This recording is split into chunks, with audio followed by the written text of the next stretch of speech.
Monopoly power, ये कहीं ना कहीं आपका एग्जाम में क्वेश्चन रहता है और कहीं ना कहीं ये वर्ड छुपा रहता है, या तो मैचिंग में या तो फिर जो अलग अलग स्टेटमेंट दिया था उसमें।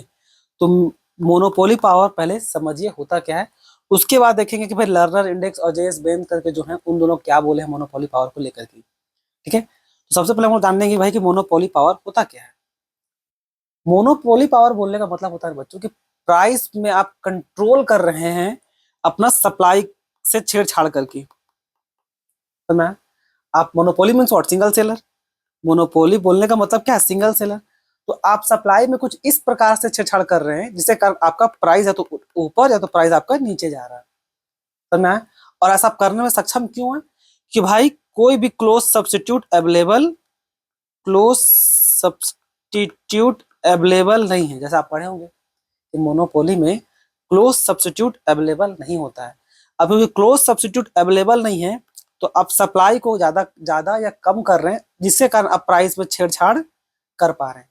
तो मैं तो मोनोपोली पावर बोलने का मतलब मेनली क्या है कि भाई आप as a single seller supply को ज्यादा कम कर रहे हैं ताकि आप प्राइस को मैनिपुलेट कर सके। किसको मैनिपुलेट करें, प्राइस को। ऐसा क्यों कर रहे हैं, ऑब्वियसली ज्यादा प्रॉफिट कमाने के लिए, और क्या। ठीक है, तो ये होता है क्या आपका मोनोपोली पावर बोलने का मतलब। अब बात करते हैं मोनोपोली पावर में हम लोग को दो को पढ़ना है, एक लर्नर इंडेक्स ऑफ मोनोपोली और एक आपको हम पढ़ाएंगे ये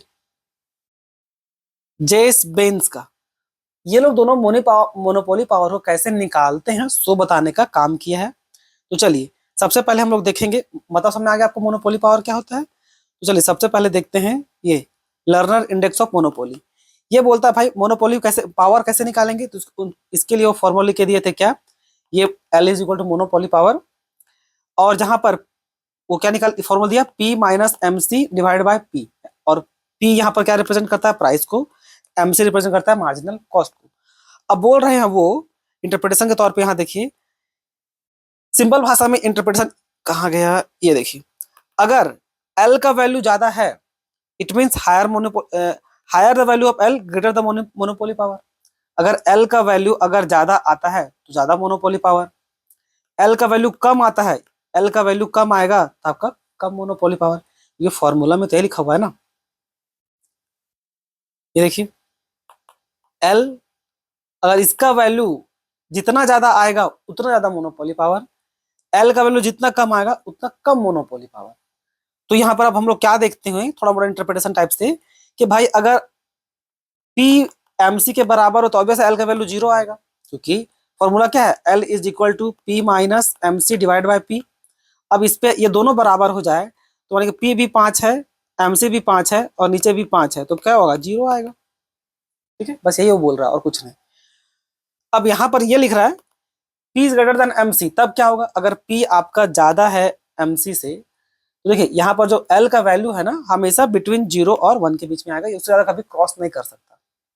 मोनोपोली पावर लर्नर इंडेक्स में कि जो मोनोपोली पावर है यानी कि जो एल का मोनोपोली का पावर जो वैल्यू है वो हमेशा 0 से ज्यादा या तो 1 से कम। ठीक है, वो कैसे, चलिए वो भी देख लीजिए। देखिए मेन फॉर्मूला क्या है, अब वो बोलता है भाई L is equal to P minus M C by P, यही बोल रहा है ना वो।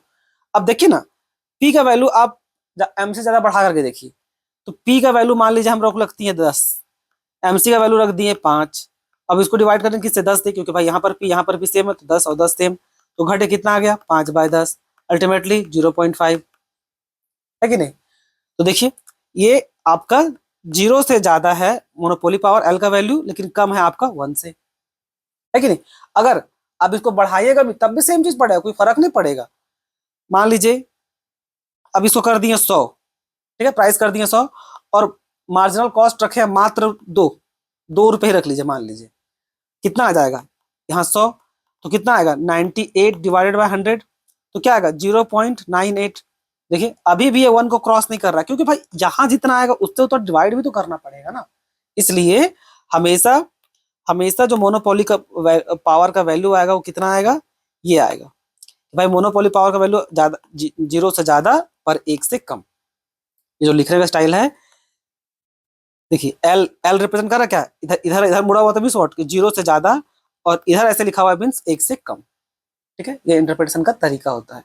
बच्चा जैसा समझाना पड़ा, ताकि हमको पता है कि बच्चा लोग को अलग अलग बैकग्राउंड से या अलग अलग स्टडी से स्कूल स्कूल से आया था, थोड़ा दिक्कत होता, तुझे बच्चा जैसा बताने में ज्यादा ठीक रहेगा।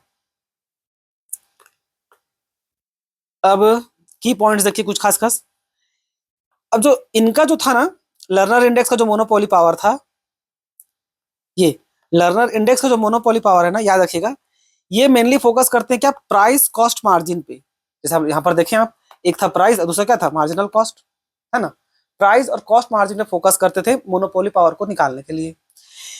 अब ये आपको ये तो बता दिए थे, एल का वैल्यू जितना ज्यादा रहेगा उतना आपका मोनोपोली पावर रहेगा। अब based on elasticity of demand, obvious है इलास्टिसिटी ऑफ डिमांड पे इंपैक्ट पड़ेगा, जैसा रिस्पॉन्स आएगा उसी के हिसाब से प्राइस में ऊपर नीचे कर पाइएगा। अब ये मेनली शॉर्ट रन के लिए फेमस है। दो पीरियड में होता है ना, एक आपका शॉर्ट रन, एक शॉर्ट रन और एक क्या आपका लॉन्ग रन। तो शॉर्ट रन तो पढ़ ली, अब देखते हैं लॉन्ग रन। लॉन्ग रन में आते हैं जेस बेंस, ये अलग तरीका देते हैं मोनोपोली पावर निकालने का। ये बोलते हैं कि भाई monopoly power is equal to actual profit minus normal profit divided by actual profit. Actual profit minus normal profit divided by actual profit, ये वो लिख के देते हैं। अब इसमें दिया रहेगा वैल्यू, वैल्यू बैठाइए, अब जो आएगा वो आपको मोनोपोली पावर होगा। तो ये क्या बोलते हैं, अकॉर्डिंग टू जेस बेंस, मोनोपोली पावर तब एग्जिस्ट करता है ना, अगर कोई फर्म अर्न कर रहा हो या मेंटेन रखे सुपर प्रॉफिट को। सुपर नॉर्मल प्रॉफिट या सुपर प्रॉफिट सेम चीज होता है, ठीक है। सुपर प्रॉफिट को अगर लॉन्ग रन में मेंटेन किए हुए है, तब उसको क्या बोलेंगे, मेनली मोनोपोली पावर। इनका मानना था भाई, अगर मोनोपोली पावर हो, अगर तुम मोनोपोली हो, तो लॉन्ग रन में तुम्हारा प्रॉफिट क्या होना चाहिए, सुपर प्रॉफिट होना चाहिए। तब सही मायने में तुम मोनोपोली कहलाओगे और तुम्हारा मोनोपोली पावर एग्जिस्ट करता है, या तो कोई मतलब का नहीं बनता है। इनका कहना था शॉर्ट रन के लिए। तो टेम्पररी और short profit do not indicate monopoly power, इनका ऐसा मान, ऐसा जस्ट बताएं। किसने फोकस किया, mainly long run access profit पे, ठीक है। Emphasis roll on barrier of entry, इनका बोला था भाई अगर मोनोपोली पावर बने रहना है तो बैरियर ऑफ एंट्री पे रहना चाहिए। और more practical and empirical in nature, ज्यादा ये थोड़ा प्रैक्टिकल है कंपेरिजन में।